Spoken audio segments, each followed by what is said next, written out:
Hi hello ಎಲ್ರಿಗೂ ನಮಸ್ಕಾರ. Welcome to KPSC ಸಂದೇಶ. ಇವತ್ತು ನಾವು KS 2024ಕ್ಕೆ ಬೇಕಾಗುವಂತಹ ಒಂದು ಮೆಮೊರಿ ಟ್ರಿಕ್ ಅನ್ನ ನೋಡ್ತಾ ಇದೀವಿ. ಸೊ ನಾವು ಆಗ್ಲೇ ಕೆಲವಷ್ಟು ಮೆಮೊರಿ ಟ್ರಿಕ್ಸ್ ಅನ್ನ ನೋಡಿದೀವಿ.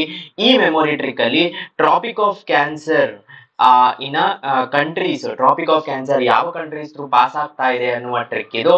ಏಷ್ಯಾದಲ್ಲಿ ಯಾವ ಕಂಟ್ರೀಸ್ ಥ್ರೂ ಪಾಸ್ ಆಗ್ತಾ ಇದೆ ಅಂತ. ಸೊ ನನ್ನ ಹೆಸರು Sandeep Deshpande. So memory tricks ಹೇಗೆ ಹೆಲ್ಪ್ ಆಗುತ್ತೆ ಅಂದ್ರೆ, ಪ್ರಿಲಿಮ್ಸ್ ಕ್ವೆಶನ್ಸ್ ಅಲ್ಲಿ which of the following the tropic of cancer ಯಾವ ಒಂದು ಕೆಳಗಿನ ಯಾವ ದೇಶದ ಥ್ರೂ ಪಾಸ್ ಆಗೋದಿಲ್ಲ ಅಂತ ಕೇಳಿದಾಗ ನಮ್ಗೆ ಮೆಮೊರಿಯಲ್ಲಿ ಆ ಕಂಟ್ರೀಸ್ ಗೊತ್ತಿದ್ದರೆ ತಕ್ಷಣವಾಗಿ ಆ ಕ್ವೆಶನ್ಸ್ ಅನ್ನ ಆನ್ಸರ್ ಮಾಡಬಹುದು. ರೈಟ್, ಏನಪ್ಪಾ ಇದು ಟ್ರಿಕ್ ಅಂತ ನೋಡಿದರೆ, ಟ್ರಿಕ್ ಅನ್ನು ನೋಡುವ ಮುಂಚೆ ಒಂದು ಸತಿ ಯಾವ ದೇಶದ through tropic of cancer pass ಆಗುತ್ತೆ ಅಂತ ನೋಡೋಣ. ಸೊ ಇಲ್ಲಿ ನೋಡಬಹುದು ನೀವು tropic of cancer Saudi Arabia. So ಇದು ಏಷ್ಯನ್ ಕಂಟ್ರೀಸ್. ಇಲ್ಲಿ ಕಾಣ್ತಾ ಇದೆ ಟ್ರಾಪಿಕ್ ಆಫ್ ಕ್ಯಾನ್ಸರ್. ಸೊ ಇಲ್ಲಿ ಸೌದಿ ಅರೇಬಿಯಾ ಆದ ಮೇಲೆ UAE ಥ್ರೂ ಪಾಸ್ ಆಗುತ್ತೆ. UAE ಆದ ಮೇಲೆ ಒಮಾನ್ ಥ್ರೂ ಪಾಸ್ ಆಗುತ್ತೆ. ತದನಂತರದಲ್ಲಿ ಇಂಡಿಯಾ ಥ್ರೂ ಪಾಸ್ ಆಗುತ್ತೆ ಟ್ರಾಪಿಕ್ ಆಫ್ ಕ್ಯಾನ್ಸರ್. ತದನಂತರದಲ್ಲಿ ಬಾಂಗ್ಲಾದೇಶ್ ಥ್ರೂ ಪಾಸ್ ಆಗುತ್ತೆ. ಅದಾದ ಮೇಲೆ ಮಯನ್ಮಾರ್ ಅಥವಾ ಬರ್ಮಾ ಅಂತ ಏನು ಮೊದಲಿಗೆ ಇತ್ತು ಅದರ ಥ್ರೂ ಪಾಸ್ ಆಗುತ್ತೆ. ಅದಾದ ಮೇಲೆ ನಮ್ಗೆ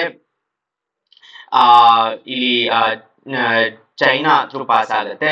ಸೊ ಅದಾದ ಮೇಲೆ ನಮ್ಗೆ ತೈವಾನ್ ಥ್ರೂ ಪಾಸ್ ಆಗುತ್ತೆ. ಇಲ್ಲಿ ಲಾಸ್ಟ್ ಅಲ್ಲಿ ತೈವಾನ್ ಥ್ರೂ ಪಾಸ್ ಆಗುತ್ತೆ ಇನ್ ಏಷ್ಯಾ. ಸೊ ಏಷ್ಯಾದಲ್ಲಿ ಈ ಇಷ್ಟು ದೇಶಗಳ through tropic of cancer pass ಆಗುತ್ತೆ.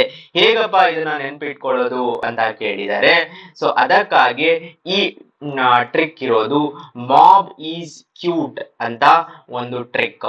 ಸೊ ಈ ಟ್ರಿಕ್ಕಿನ ಥ್ರೂ ಏಷ್ಯಾದಲ್ಲಿ ಯಾವ ದೇಶಗಳ ಥ್ರೂ ಪಾಸ್ ಆಗುತ್ತೆ ಅಂತ ಕೇಳಿದರೆ, ಎಂ ಗೆ ಮಯನ್ಮಾರ್, O ಗೆ ಒಮಾನ್, B ಗೆ ಬಾಂಗ್ಲಾದೇಶ್. ಸೊ ನಾವು ಆಗ್ಲೇ ನೋಡಿದ್ವಿ, ಮಯನ್ಮಾರ್ ಇತ್ತು, ಒಮಾನ್ ಇತ್ತು ಈ ಕಡೆ, ಹಾಗೆ ಬಾಂಗ್ಲಾದೇಶ್ ಇತ್ತು.